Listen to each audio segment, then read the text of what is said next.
The Battle of the Kalka River, 1223, was a watershed moment in medieval history, signaling the first major clash between the Mongol Empire and the fragmented principalities of Kievan Rus, alongside their Turkic allies, the Kipchaks. It wasn't just a battle, it was a chilling prelude to the Mongol invasion of Europe. In the early 13th century, the Mongol Empire under Genghis Khan was rapidly expanding. Having crushed the Khwarezmian Empire in Central Asia, the Mongols, led by generals Subutai and Jebe, embarked on a daring reconnaissance mission westward. Their aim was not conquest, but to gather intelligence and weaken potential threats. Along the way, they pursued and harassed the Kipchaks, a nomadic Turkic people who had previously allied with the Khwarezmians. Fleeing westward, the Kipchaks sought refuge among their occasional allies, the Rus. The princes of Kievan Rus, though politically fractured and often at odds with one another, united against the growing Mongol threat. A coalition force was formed, including contingents from various Rus principalities like Kiev, Galicia-Volhynia, and Chernihiv, along with their Kipchak allies. In total, they may have mustered up to 80,000 troops.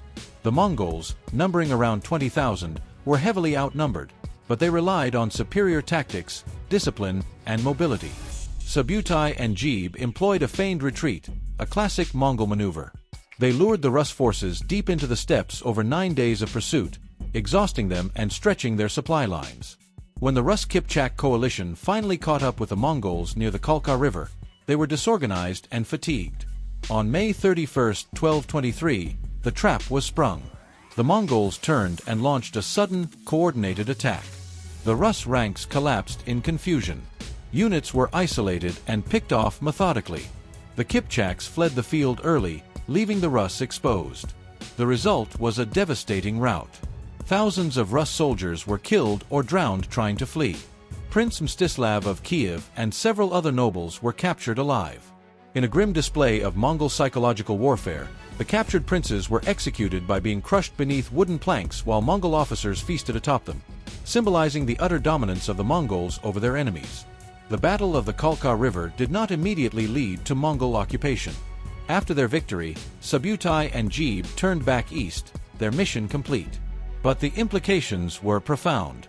The battle exposed the vulnerabilities of the Rus and served as a terrifying warning of what the Mongols were capable of. It also gave the Mongols valuable insights into the European terrain, politics, and military tactics, lessons they would use when they returned with a full-scale invasion under Bata Khan in the 1230s. Thus, the Kalka River wasn't just a clash of arms, it was the first tremor of a Mongol storm that would soon sweep across Eastern Europe.